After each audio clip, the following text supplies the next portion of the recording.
Hi అండి.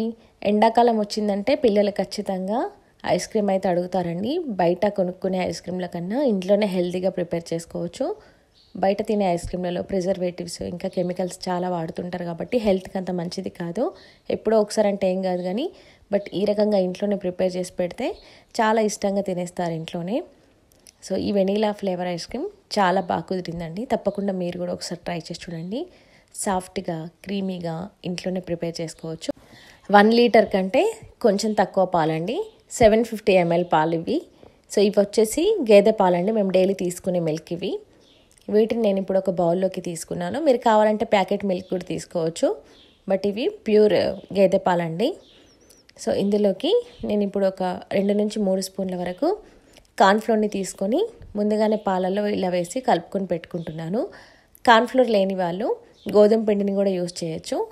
కొంచెం colour different వస్తుంది కానీ టేస్ట్ అయితే ఎక్కడ కూడా చేంజ్ కాదండి. ముందుగా పాలని ఇలా బాయిల్ చేసుకొని అందులోకి 1 కప్పు దాకా షుగర్ని వేసుకుంటున్నాను. 1 కప్పు కంటే కొంచెం తక్కువ. సో ఇంట్లో డైలీ నేను ఇట్లా మీగడ తీస్తూ ఉంటానండి. సో ఒక 1/2 కప్పు వరకు ఇలా పాల మీగడను ఉంటే తీసుకోండి. పాల మీగడ లేనివారు 1 స్పూన్ కార్న్ఫ్లోర్ని ఎక్కువ వేసుకుంటే సరిపోతుంది. బట్ పాల మీద మీగడ వేయడం వల్ల క్రీమీగా టెక్చర్ అనేది చాలా బాగా వస్తుంది. ఇలాంటి క్రీమ్ లేకపోతే ఫ్రెష్ క్రీమ్ కూడా వేసుకోవచ్చు. ముందుగా ఇలా పాలు బాయిల్ అయిన తర్వాత షుగర్ అంతా కూడా మెల్ట్ అయిన తర్వాత కార్న్ఫ్లోర్ మిక్స్ని వేసుకొని తర్వాత ఇలా పాల మీగడని వేసుకోవాలి. అంతా కూడా ఇలా బాగా మిక్స్ చేసుకోవాలండి.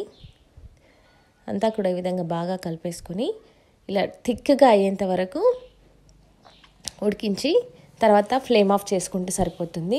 ఇలా క్రీమీగా టెక్చర్ రావాలండి. తర్వాత దీన్ని ఫ్లేమ్ ఆఫ్ చేసుకొని సైడ్లోకి పెట్టుకోవాలి. తర్వాత వెనిలా ఎసెన్స్ని వేసుకుంటున్నాను. చల్లారిన తర్వాతనే వెనిలా ఎసెన్స్ వేసుకొని ఇలా మనం ఒక మిక్సీ జార్లోకి వేసుకోవాలి. ఈ మిక్చర్ అంతా కూడా వేసుకొని దీన్ని ఇప్పుడు బ్లెండ్ చేసుకోవాలండి. ఒకేసారి కాకుండా ఆగి ఒక 30 సెకండ్స్ పాటు అట్లా ఆగి మిక్సీ అయితే పట్టాలి. ఒక 3 నిమిషాల పాటు ఈ విధంగా నురగలాగా వచ్చేంత వరకు మిక్సీ పట్టాలండి. ఇలా మిక్సీ చూడండి ఎంత బాగా వచ్చిందో టెక్స్చర్ అయితే. దీన్ని ఇప్పుడు నా దగ్గర ఆల్రెడీ ఇలా ఐస్ క్రీమ్ది ఒక బాక్స్ ఉంది, ఇందులోకి నేను ఇప్పుడు వేసుకుంటున్నాను. ఇలా గ్రైండ్ చేసిన తర్వాత దీన్ని ఇప్పుడు ఇలా మొత్తం కూడా వేసేసుకోవాలి. ఇలా మొత్తం కూడా ఇందులోకి వేసేసుకోవాలి. పైనుంచి మీరు కావాలంటే ఒక ప్లాస్టిక్ కవర్ని కానీ అల్యూమినియం ఫాయిల్ని కానీ పెట్టుకోవచ్చు, బట్ నాకైతే అవసరం లేదండి. ఇది బాక్స్ అయితే మంచిగా ఉంది, ఎక్కడ కూడా ఎయిర్ వెళ్ళదు. దీన్ని ఇప్పుడు మనం ఫ్రీజర్లో పెట్టుకోవాలి. నేను ఈవినింగ్ అట్లా పెట్టేసిన, ఇది నెక్స్ట్ మార్నింగ్ అయితే ఓపెన్ చేస్తున్నా. చూడండి చాలా టైట్గా ఉంది, చాలా గట్టిగా ఉంది ఐస్ క్రీమ్ అయితే. దీన్ని ఒక 5 నిమిషాల పాటు అలా వదిలేస్తా, కొంచెం క్రీమీగా అవుతుంది. సో ఒక 5-6 నిమిషాల పాటు అలాగే వదిలేసినానండి. చూడండి ఎంత సాఫ్ట్గా వచ్చిందో. మీరు కావాలంటే ఇంకా సాఫ్ట్నెస్గా రావాలనుకున్న వాళ్ళు మళ్ళీ దీన్ని ఒక 2-3 గంటల తర్వాత, అంటే మనం ఫ్రీజర్లో పెట్టుకున్న తర్వాత ఒక 2-3 గంటల తర్వాత మళ్ళీ ఒకసారి మిక్సీ పట్టేసి మళ్ళీ ఇలాగే బాక్స్లో వేసి ఒక 5-6 గంటల పాటు ఉంచితే సరిపోతుందండి. చూడండి ఎంత బాగా వచ్చిందో ఐస్ క్రీమ్ అయితే. చాలా టేస్టీగా ఉంటుంది. తప్పకుండా మీరు ట్రై చేయండి. ఇంట్లోనే ఇలా పిల్లలకి చేసి పెట్టి పైనుంచి ఇలా డ్రై ఫ్రూట్స్ కానీ టూటీ ఫ్రూటీస్ కానీ వేస్తే కలర్ఫుల్గా చాలా బాగుందంటారు. నిజంగా అండి, అచ్చం అసలు టేస్ట్ అయితే బయట టేస్టే ఉంది, బయట తిన్నట్టే అంత బాగుంది ఈ రెసిపీ. తప్పకుండా మీరు కూడా ట్రై చేసి చూడండి అండ్ మీ ఫీడ్బ్యాక్ని నాతో షేర్ చేసుకోండి. Thank you for watching.